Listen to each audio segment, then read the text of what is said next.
All right, and welcome back now to the Idiot Thing with the Rootsy Absolutely feature 96.1 on this FM band. And we must start off with this one. This one indeed, where for those who currently overseas, that Jamaica for the past couple of months, or maybe say a year or so, is now under what we call a state of emergency. And where the police and soldiers are deployed in areas where they are deemed as crime hotspot, to reduce the opportunity for criminals to carry out any criminal act. And some say it's working, some say it's not. But right now, the soldiers on the ground are complaining bitterly. The person, the soldiers on the ground, yes, about their working conditions, and they're calling on their policy boss, that's the Prime Minister Andrew Holness, who is also the Minister of Defense in the country, and some soldiers in the SOE, that state of emergency, at the checkpoints are calling for improved working conditions. The soldiers are hesitant and to make their growth public because of the fear of backlash. And they could also be called or labeled as cry babies. And these are soldiers who are trained to work in adverse conditions and in tough situations because they are soldiers and they are complaining bitterly about the working conditions which they have to undergo in the state of emergency. One soldier has stated that one of his colleagues almost fainted because he was in the hot sun all day and did not have adequate meals. And he said didn't have enough to eat. And his colleague was in the sun all day and almost fainted. Come there from JDF soldiers. And one soldier in Western Jamaica complained about the food. And he said the food tastes that bad that they had to throw it away. And the soldiers, they're calling. They also complain about sleeping arrangements after their shift. And the mattress are small. They have to squeeze up on the mattress. And they say they're hurting their backs. And these persons are trained JDF soldiers. And they're calling on their policy boss, who happens to be Prime Minister of this country, Mr. Andrew Holness, to address their concerns. And they are also appealing for better working conditions. Wow. The soldiers there who are currently working in this state of emergency are complaining.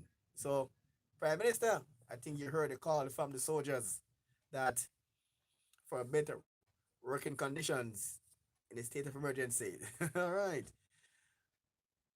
Mm-hmm. And as we continue, and I did post earlier that there is a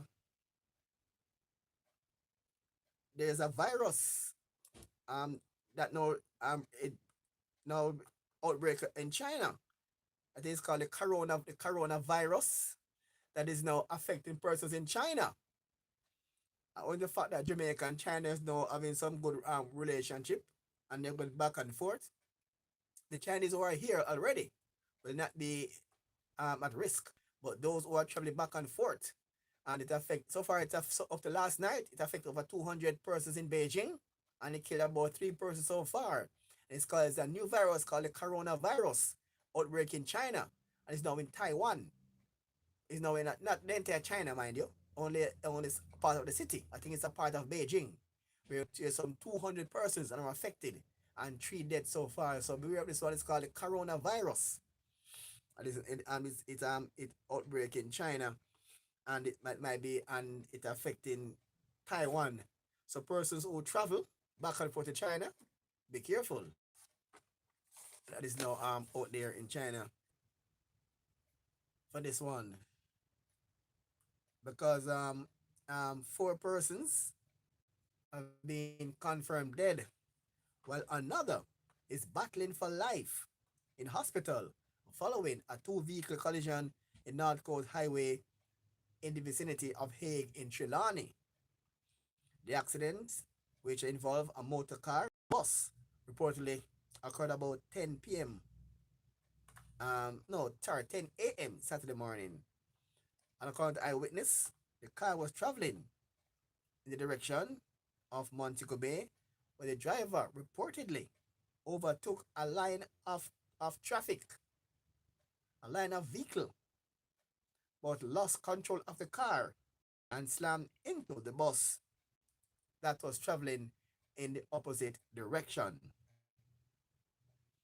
And three of the occupants reportedly died on the spot, while the other died while undergoing treatment in hospital.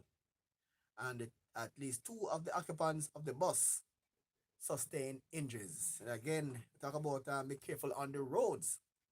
And they said this somebody who saw told us that, and this driver was overtake a line of vehicles, and then know that part of the road is slippery again. And I've been told this by drivers who pedal that road from Kingston to Trelawney. Told me that when it rains, you have to crawl on that part of the roadway, that main roadway in Hague and Duncan's. That long stretch there, it's slippery when wet. Remind me of Fern Gully. Slippery when wet. And that's a slippery road there. So apparently, this driver overtook a line of vehicle and then lost control of his vehicle and now slammed into a bus, taking his own life, and the lives of other persons. Three died on the spot, including the driver, and one died while undergoing treatment in hospital. Oh, so sad. I'm so sad indeed. So sad. What a way. And again, we can't appeal so often for Jamaicans just to be careful on the roadway. All right, as we continue here the idiot thing with the Roots Absolute Fever, 96.1 on this FM dial. All right, and this one so like is a Roots one where the Ministry of Local Government and Community Development is spearheading the construction of a $140 million state-of-the-art adult transitional center in downtown Kingston.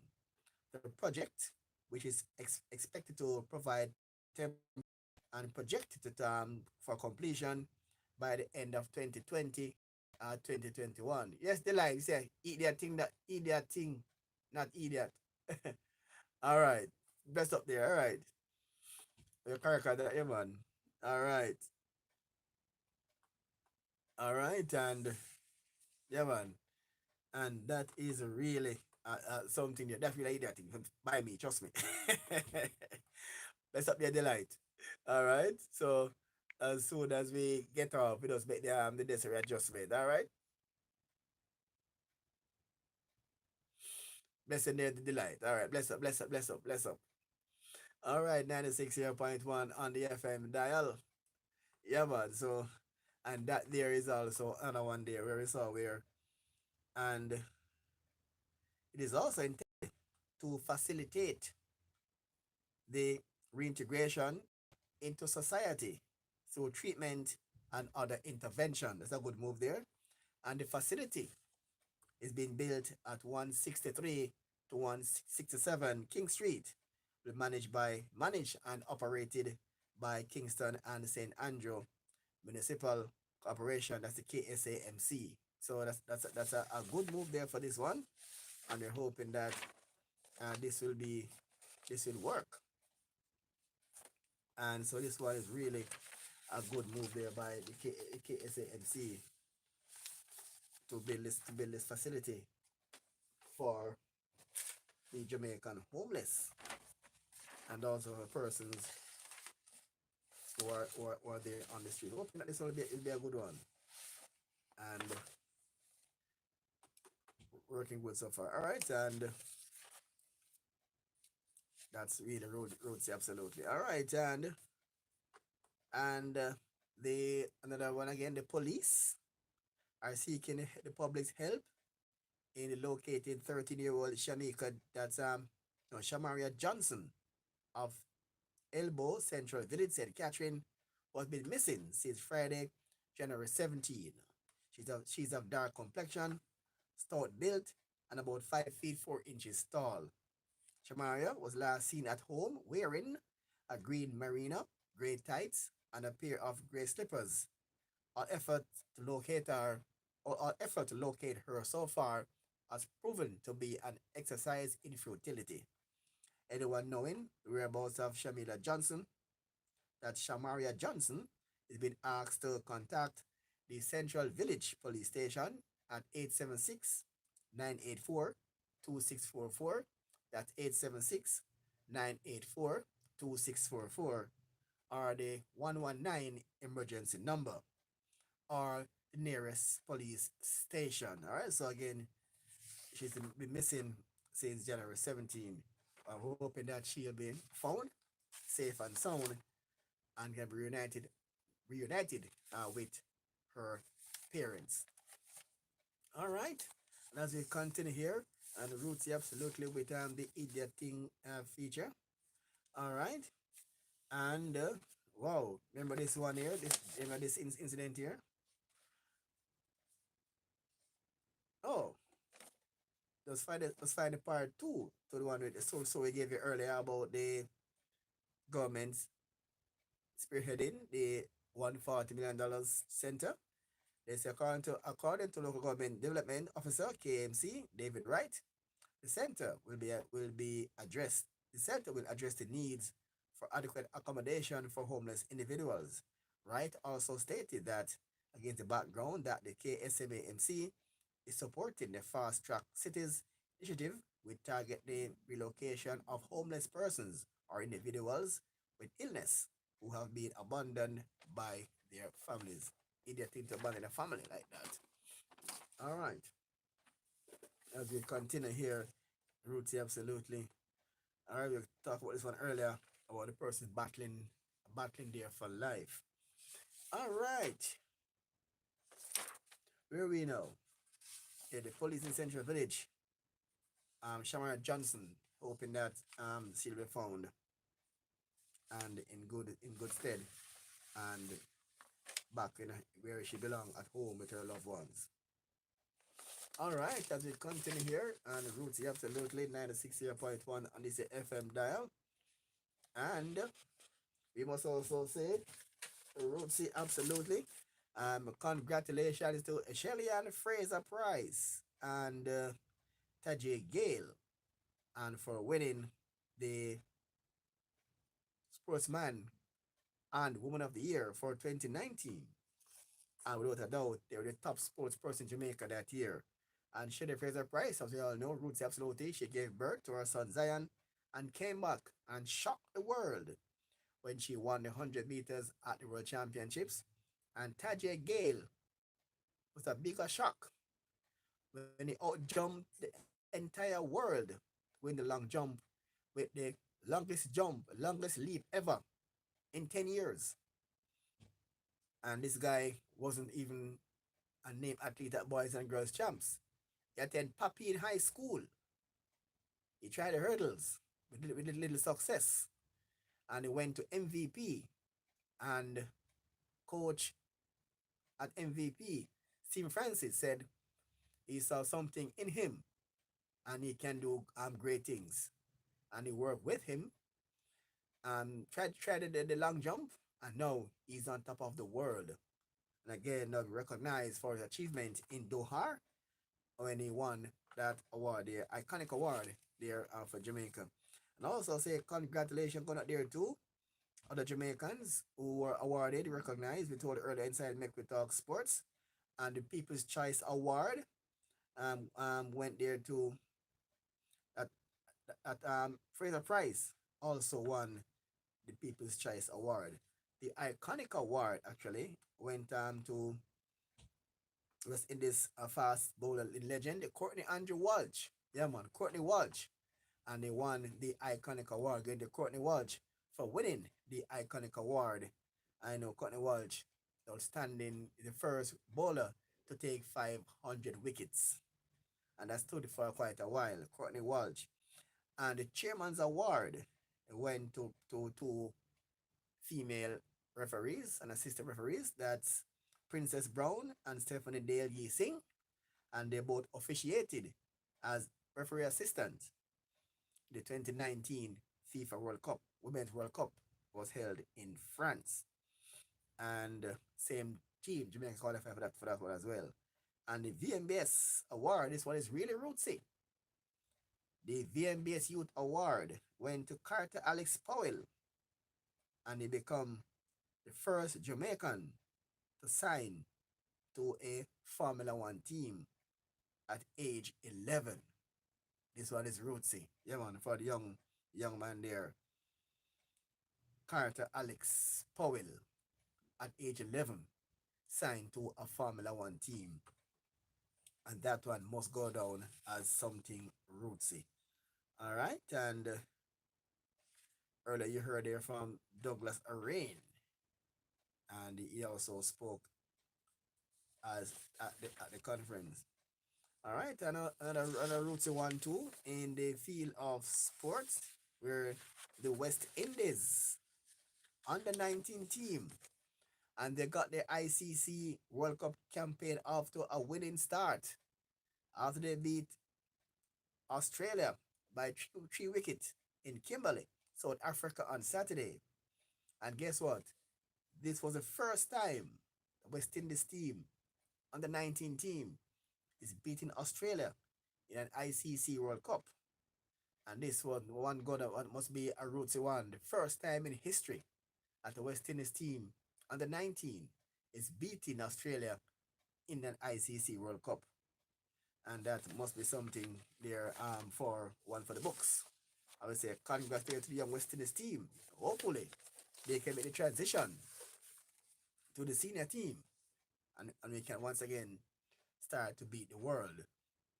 If we can produce, if this team can at least reach the last four in the World Cup, that will be a plus. But if this team can win the World Cup under 19, and they can have the team together, maybe next 2 or 3 years from now, this team could gel with the senior players. And then we could have a team that can take on the world as we did.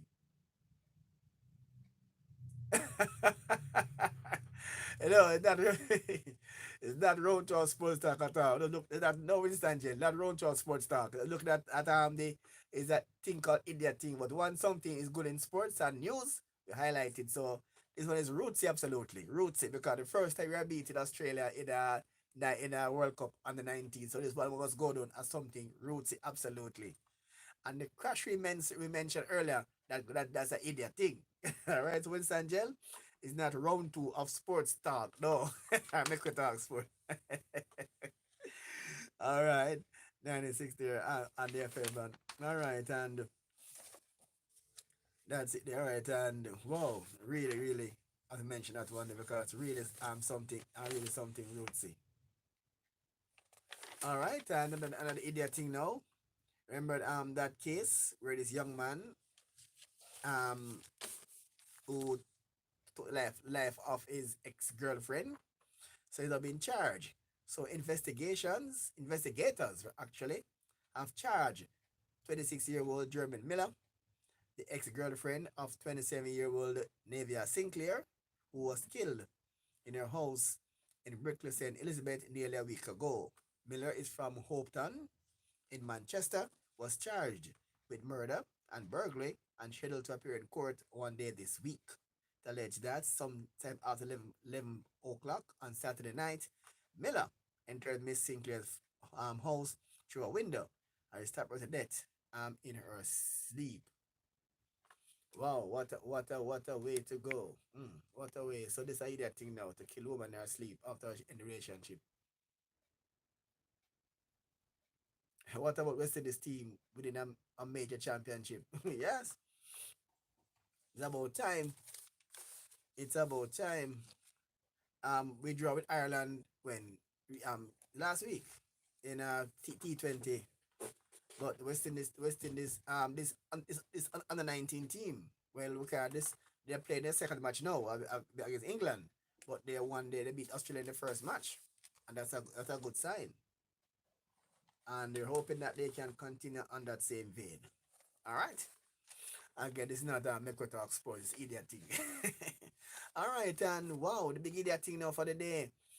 The report on this Caribbean Maritime been released. And we see also figures banting about where persons are they getting salary are not approved by the Ministry of Finance. And this is a big idiot thing going on now. We'll get some details on that tomorrow about the same report where we're seeing where the government we're seeing where persons have been getting some big money without the approval of the requisite bodies, and that is also going to be something be a big talk going forward. And where the complete report there, the report. Mm-hmm. Don't have the details on me now, but they give that to you tomorrow. You get all the details, and we can give you something more definitive about that one. But so far, report has been out. Don't get to a copy report as yet, but it's not a pretty look. Not a pretty look at all. And we are still we're still gonna call the Ministry of Education. We did on Friday about the 5 teachers at this high school who are yet to be paid. Yes, 5 teachers at one high school. I find kind of strange that you have an entire high school, a staff, and checks have been sent to school to pay staff members. But in September, 5 staff members, the same 5 staff members, yet to be they are teachers, yet to be paid since September. And they went to a meeting on Friday with the ministry, and they were told that they don't expect to be paid the end of January. And that is really their thing. 5 teachers at one school are yet to be paid since last September. And 2 of those teachers are now facing eviction from their apartment. And again, we'll try again to get the Ministry of Education to shed some light on what's happening with these 5 teachers who are yet to be paid from one high school. And that teacher, I was speaking to a teacher yes, at a certain high school, and they said to me that what's happening now in the system, they're promoting teachers with diploma and not with degrees because they can pay them less. That is serious. That is serious. All right, and then we must also say congratulations there to the new principal at Nemeton High School, who is now rebranding the school. Change the uniform. I heard statistically some time ago they complain about this black and yellow uniform. It look like doctor and security. They were complaining about, and the student did not like the uniform. So the girls are now in burgundy and white, and the boys are back in khaki. And the school have a new crest, I think a new motto, and this could be rebranded. And we're hoping that. And the principal said he want to move the school from a failing school to a school that can produce scholars. So then I'm told high school, and I think the name is Mr. Kevin. No, his name I didn't principal there. It was at Mona some time ago, and he's now the principal at Denhamton High School, and he's doing some rebranding there at that school. All right, so we're hoping that Denhamton School will no longer be seen as a failing school. All right, so again, we have to say hats off there to all the persons who are working to uplift standard of education in this country. All right, and where am I now? Mm-hmm. With the idiot thing, yes, and the big idiot thing now for the days about the is about the and also as we go now on the 3 miles and also routes absolutely now. There's cruise ship. The first cruise ship came into Port Royal today. Yeah, that's a route absolutely. So Port Royal has now been earmarked as a destination for tourists, and the first cruise ship came into Port Royal today. And also, as we give no update on the Hagley Park Road project, we are still seeing, we saw a motorist, I mean on camera, a motorist, there's a road under the bridge. It's a one way. You're going from Olympic Way, you're going across Hagley Park Road is one way. We are seeing motorists now coming from over by NCB Bank side, coming under the bridge there and going there. That woman in St. Elizabeth was, yes, Winston, the same one. Yes, Winston Jail. That same man there in St. Elizabeth is now being charged by the police. Yes, the same. Yes, Winston Jail. That same person there. His name is Jerome Miller, and is the ex-boyfriend of the lady. He's been charged. He's now been charged with murder and burglary, and is expected to be in court one day this week. The same is Winston Jail. That same person you're talking about. And so I would say, make the law take its course, and we don't support jungle justice. Is now he was taken he was taken into his father took him to the police station and was arrested and charged. And again, we say it's a cruel and gruesome act, but we say the law take its course. All right, and we'll see what happens with this one. All right, we're talking about now the Hagley Park Road Improvement Project, and there's still a call for more lightings at 3 miles as there's dark at nights, and also they're hoping that the stoplights at Olympic Way and the Hagley Park Road will be commissioned soon, because we are seeing where traffic is there, and they need also need as well a pedestrian crossing, because students coming from Corbin Primary School have to be dodging traffic when they leave from school and go under the bridge. But there's no stoplight there, and no stoplight there is there, but they have to commission and no pedestrian crossing, and there's a school there. We're seeing a pedestrian crossing up by Hagley Park Prep, and we're seeing stoplight will be commissioned there. But no one is put in there down by, but there's not in commission. So hopefully we can have one soon before we have the accident right there at Olympic Way and Olympic heading into 3 miles, because there's those people just drive. There are some markings there that can indicate where to stop, but still traffic signal will better regulate the traffic in that area. All right, so I think on that note, uh, we come now to the end of the idiot thing. Today with the